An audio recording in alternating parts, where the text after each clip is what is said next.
تعالوا اقول لكم على طريقه اللحمه بالبصل، حلوه قوي وجميله. جربوها وان شاء الله هتكون بالنسبه لكم بقت ادمان. مش هتعملوا اللحمه الا بنفس الطريقه.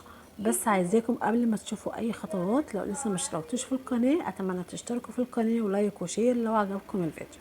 هبتدي اول حاجه كده بمعلقه من السمنه او اي اقدام موجود عندك زي ما انت حابه، ويكون بقى الطاسه سخنه كويس قوي عشان ندي للحمه بتاعتنا صدمه. وبعدين نبتدي ننزل بالبهارات بتاعتنا، ورق لوري وقرنفل وفلفل اسمر وحبهان، كلها حبوب انا مفرمتهاش.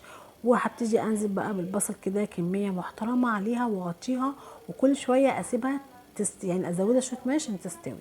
ولما تخش كده في 3/4 من السوا، هبتدي انزل باللحمه بتاعتي في طاجن يخش الفرن.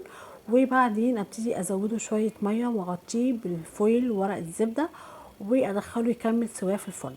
وبعد كده هيطلع احلى طاجن لحمه بالبصل. اتمنى تجربوه وان شاء الله يعجبكم، ولايك وشير لو عجبكم الفيديو.